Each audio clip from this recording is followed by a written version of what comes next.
Nasa higit 3,000 mga tatakbo sa 2025 midterm elections ang nakapaghain na ng kanilang kandidatura sa unang araw pa lamang ng COC filing kahapon. Iba't ibang paandar naman ang supporter ni Senator Amy Marcos, maipakita lang. At si Luis Erispe sa sentro ng balita live. Naomi, kung kahapon kanya-kanyang paandar ang mga naghain ng Certificate of Candidacy para sa mga nais tumakbo sa 2025 midterm elections, ngayong araw may kanya-kanya pa ring bit-bit na pakulo ang mga naghain ng COC at kasama pa nila ang kanilang mga taga-suporta.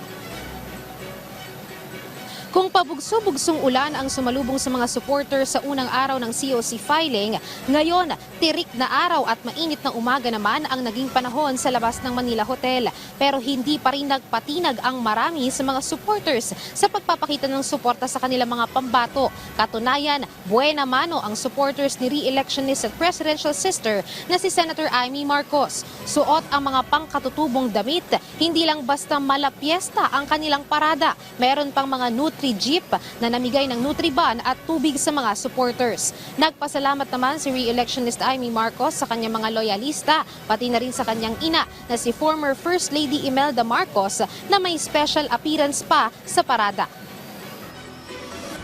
Maraming salamat sa pagdayo ninyo. Magpa-filing pa lang, ganito na kadaming tao, kaya tuwan-tuwa po ako. Higit sa lahat, sinamahan ako ng nanay ko na 95 years old lang naman. At siya yung tunay na politiko sa aming pamilya. Hindi naman nagpatalo ang supporters ng ilang party list na sumusubok ulit na makakuha ng pwesto sa Kongreso. Tulad ng mga taga-suporta ng United Nations Senior Citizens Party List na kahit matatanda na, hindi ininda ang init at may bit-bit pang mga karatula. Magandang balita naman ang naging bawi sa kanila ng party list at nangako pa itong patuloy na isusulong ang Universal Social Pension, Anti-Abuse Act para sa mga senior citizens at iba pa.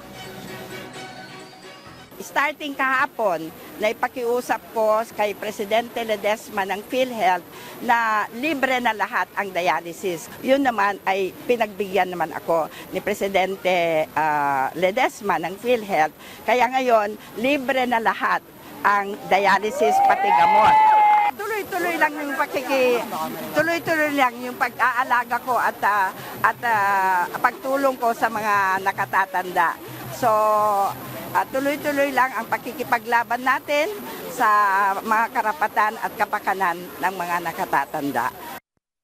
Naomi, sa tala ng Commission on Elections, nasa 17 aspirant sa pagkasenadorang naghain ng COC kahapon at may 15 namang party list na nagsumite ng kanilang Certificate of Nomination and Acceptance. Sa buong bansa, sa tala ng COMELEC, nasa 3,259 na ang naghain ng kanilang kandidatura sa unang araw pa lang ng COC filing at kasama na dyan ang mga nais kumandidato para sa local elections.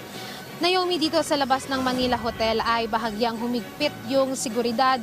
Kung mapapansin mo kanina ay yung mga supporters hindi na dito mismo sa tapat ng Manila Hotel nagsasagawa ng kanilang mga programa para ipakita yung suporta. Doon na sila sa may tapat ng Quirino Grandstand at mananatiling ang ganyan yung sitwasyon dito dahil nga nakabantay naman yung mga pulis para nga maging maayos yung seguridad dito. Naomi. Maraming salamat, Luisa Erispe.